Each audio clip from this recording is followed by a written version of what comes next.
রাধে রাধে বন্ধুরা, কেমন আছো তোমরা সবাই? আশা করি অনেক ভালো আছো।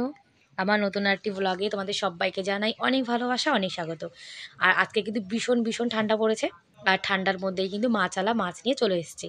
আজকে মাছালার কাছে যা যা মাছ আছে তোমাদেরকে সেগুলো দেখাচ্ছি। আর আমার ছোট্ট বাচ্চা এই মাছালা কাকুর আওয়াজ যেই শোনে সেই কিন্তু চলে আসে আর বলে মাম মাম। মানে ওনার আওয়াজ শুনতে শুনতে ওর একটা মানে কি বলবো হ্যাবিট হয়ে গেছে।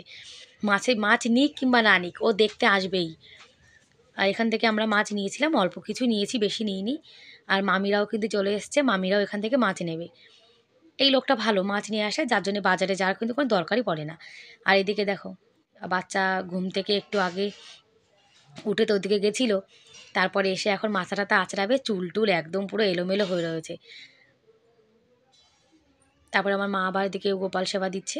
গোপাল সোনা কিন্তু সকালে দেখো স্নান করে এই যে বসে রয়েছে, এখন গোপালের দিদুন গোপালকে সেবা দিচ্ছে আজকে। আর সকালে সকালে কিন্তু একদমই স্নান করতে ইচ্ছা করে না, বিশেষ করে শীতকালে। গোপাল সেবা দেওয়া হয়ে গেছে। আর এই যে বললাম তখন চুলগুলো এলোমেলো ছিল, তাই এখন মাথা আঁচড়ে নিচ্ছে। ছোট বাচ্চা মেয়েদের চুলগুলো বেঁধে দিলে কিন্তু দেখতে খুবই সুন্দর লাগে।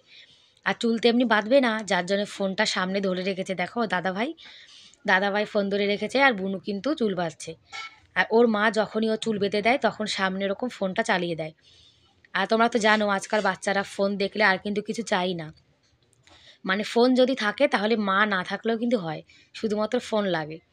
খাওয়ার সময় ফোন, চুল বাঁধার সময় ফোন। আর আমার ছেলেও কিন্তু সবসময় ফোন দেখে, সবসময় কি বলবো, যখনই সময় পায় ফোন নিয়ে বসে থাকে। তারপরে এখন চা খাচ্ছি। আর এখানে আসলে কিন্তু কোনো কাজ জানো তো একদম টাইম মতো হয় না, সব এলোমেলো হয়ে গেছে। চাটা খেয়ে তারপরে জামা কাপড় নিয়ে এখন মাঠের দিকে যাচ্ছি। কেননা বাড়িতে জানো তো একদমই রৌদ্র পড়ে না। আর বাড়িতে রৌদ্র না পড়লে সব জামা কাপড় নিয়ে মাঠে তো যেতেই হয়। আর এই মাঠে কিন্তু অনেক সুন্দর রৌদ্র পড়ে জানো তো। এখানে সকালে যদি সকাল সকাল আমরা জামা কাপড় ধুয়ে দিই, তাহলে কিন্তু বিকাল পর্যন্ত সব জামা কাপড় শুকিয়ে যায়। আর এগুলো কিন্তু কালকে জামা কাপড় ছিল, একটু হালকা ভেজা ভেজা ছিল, যার জন্য এখানে দিয়ে দিয়েছি। আর ঘাসের পরে এত শিশির পড়েছে, পুরো নাইটি কিন্তু ভিজে যাচ্ছিল জানো তো। আর এদিকে কিন্তু কুমড়ো ক্ষেত মানে কি বলবো, খারাপ হয়ে গেছে, অত ভালো নেই। আর এদিকে সিম ক্ষেত, অনেক সুন্দর সুন্দর সিমও হয়েছে। আর এই ভিডিওটা কিন্তু আমার ছেলে করে দিয়েছে, আমার ছেলে কিন্তু খুব সুন্দর ক্যামেরা করতে পারে জানো তো। আর শীতকালে গ্রামের পরিবেশ দেখতে কিন্তু খুব ভালো লাগে। আর শীতকালে কিন্তু দেখবে অনেক শাক সবজি অনেক কিছু কিন্তু হয়। আমার তো মনে হয় শীতকালে শাক সবজি একটু বেশি হয়, আর আমার শীতকালটা সব থেকে বেশি ভালো লাগে। জামা কাপড় সব দিয়েছি, বিকালের মধ্যে কিন্তু সবই শুকিয়ে যাবে।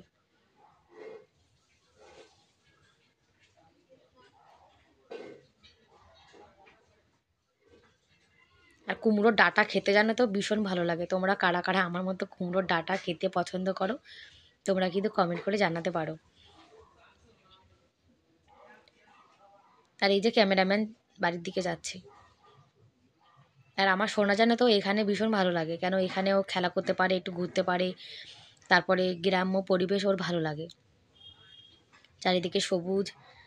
মানে শীতকালে দেখবে গ্রামের দৃশ্যটা বেশি সুন্দর হয় গরমকালে থেকে। এই হ্যান্ডপাম্প দেখেছো, এখানে মেশিন নেই, শুধু হ্যান্ডপাম্পটা রাখা রয়েছে।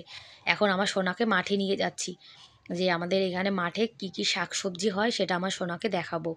আর বাচ্চাদেরকে যদি আমরা এগুলো কিছু না দেখাই তাহলে ওরা কি করে জানবে যে কোন শাকসবজি কেমন হয়, কেমন করে চাষ করে। তাই আমার সোনাকে দেখাতে নিয়ে এসেছি। দেখো কত সুন্দর কলা হয়ে রয়েছে।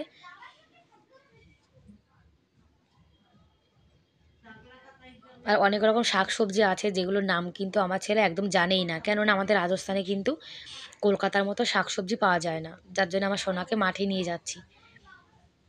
আর বলছে মামা এটা কি ফুল, আমি বলছি এটা ঘাস ফুল। অনেক অনেক ফুল আছে, অনেকে যত্ন করে না, তবুও দেখবে সুন্দর কিন্তু হয়ে থাকে। আমার তো মনে হয় যে ফুলগুলো যত্ন না করা হয় সেগুলোই মনে হয় খুব সুন্দর হয়। আর একটা শ্যালো মেশিন, এই মেশিনের জল যখন ছোটোবেলায় মানে জল পড়তো ছোটোবেলায় অনেক স্নান করেছি এই মেশিনের জলে। আর শীতকালেও কিন্তু এই মেশিনের জলে স্নান করতাম। এদিকে তো উচ্ছে ক্ষেত, অনেক সুন্দর সুন্দর উচ্ছে ধরে রয়েছে দেখো। এরকম ছোট ছোট উচ্ছে সেদ্ধ খেতে কিন্তু ভীষণ ভালো লাগে। আর আমাদের পশ্চিমবাংলার শাক সবজি গ্রাম্য পরিবেশ এর কোনো তুলনাই হয় না। এদিকে কি ঘাসের মধ্যে আবার সর্ষে ফুল লাগানো, আর এদিকে পটল গাছ উচ্ছে গাছ সব কিন্তু বান দিয়ে রেখেছে, মাচা করে দিয়েছে। আর পটলের নিচেই কিন্তু দেখো মানে কুমড়ো ক্ষেত, পটল ক্ষেত আর কুমড়ো ক্ষেত একসঙ্গে। আর এদিকে ওলকপি, ওলকপি আমার বরের খুব পছন্দ। এদিকে ওলকপি কত মানে দাম কম, 1 কিলো ওলকপির দাম 10 টাকা, আর আমাদের এখানে 1 কিলো ওলকপির দাম 80 টাকা।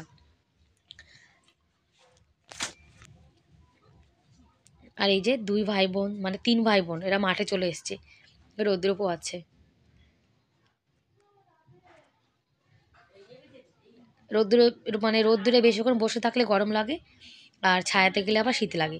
আর এদিকে দেখো গাজর খেতে জল দিচ্ছে, আর গাজর খেতে দেখো কত সুন্দর, মানে কি বলবো, মানে ডিজাইন করে রেখেছে এর মধ্যে জল আসার জন্য মনে হয়। গাজর ক্ষেত, সিম ক্ষেত, ওলকপি, লাউ, ফুলকপি, মানে কত কিছু শাক সবজি আমাদের গ্রাম বাংলায় হয়। আমাদের রাজস্থানের গ্রাম আর পশ্চিমবাংলার গ্রামের মধ্যে কিন্তু অনেক তফাৎ। আর 2 ভাই বোন দেখো বসে বসে জল যাওয়া দেখছে। আর জানো তো আমার ছেলে যা করে, মেয়েও কিন্তু তাই করে। ও যে মাটি নিয়ে নিয়ে জলের মধ্যে ফেলছিল, ওকে দেখে দেখে কিন্তু মেয়েও তাই করছিল, জানো তো। ওই কথায় আছে না, যে দাদা একজন যেদিকে যায় আর একজন সেদিকে যায়। ও আবার কখনো শুয়ে শুয়ে দেখছে, কখনো বসে বসে দেখছে। আর এটা দেখো বসে বসে রোদ্দুর পোয়াচ্ছে।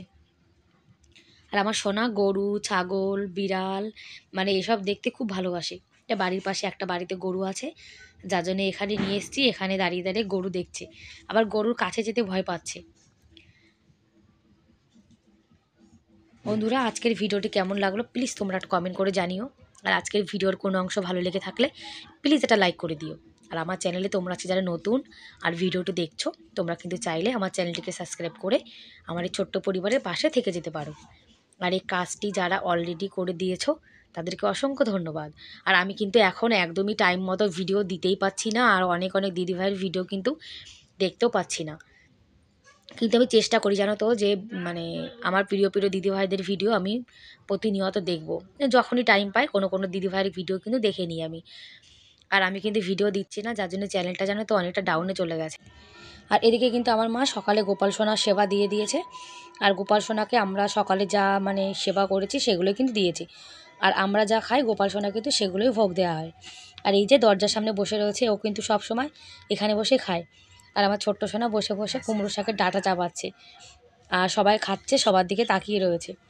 আজকে কুমড়ো শাকের চচ্চড়ি করেছে, আরও অনেক কিছু করেছে, কিন্তু এখন আমার মনে পড়ছে না, কেননা এটা অনেক আগের ভিডিও তো, যার জন্য কী কী খেয়েছি আমার মনেও নেই, ভুলে গেছি সব কিছু। তারপরে দেখো দাদা আর বোন এখন পেয়ার পেয়ার করছে।